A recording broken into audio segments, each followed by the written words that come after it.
بسم اللہ الرحمن الرحیم۔ السلام علیکم ورحمۃ اللہ وبرکاتہ۔ آج انشاءاللہ تعالی ہم ایک اور حدیث پڑھیں گے۔ رسول اللہ صلی اللہ علیہ وسلم نے ارشاد فرمایا: لا تدخلون الجنة حتى تؤمنوا ولا تؤمنوا حتى تحابوا اولا ادلكم على شيء اذا فعلتموه تحاببتم افشوا السلام بینکم۔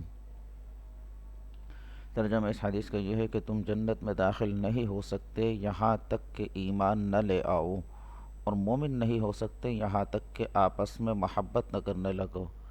کیا میں تمہیں، یعنی رسول اللہ صلی اللہ علیہ وسلم اپنے امتیوں سے فرما رہے ہیں، کیا میں یعنی رسول تمہیں ایسی چیز نہ بتا دوں کہ جب تم اسے کرنے لگو گے تو تم آپس میں محبت کرنے لگو گے؟ اور وہ چیز یہ ہے، اپنے درمیان سلام کو پھیلاؤ، یعنی سلام کو عام کرو۔ یعنی جنت میں داخلہ موقوف ہے، مشروط ہے ایمان پر۔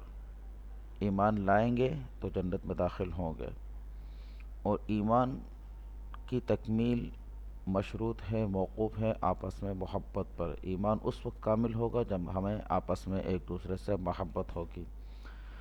گویا جنت موقوف ہے، جنت مشروط ہے آپس میں محبت پر۔ تو آپس میں محبت پیدا کرنا جب اتنا ہی اہم ہے کہ جنت جیسی عظیم نعمت کو اس پر موقوف اور مشروط کیا جا رہا ہے، تو اللہ کے رسول صلی اللہ علیہ وسلم نے اس امت پر احسان عظیم فرماتے ہوئے اس کا ایک نسخہ بتایا کہ آپس میں سلام کو عام کرو، آپس میں سلام کو پھیلاؤ، کیونکہ یہ محبت پیدا کرنے کا بہترین ذریعہ ہے۔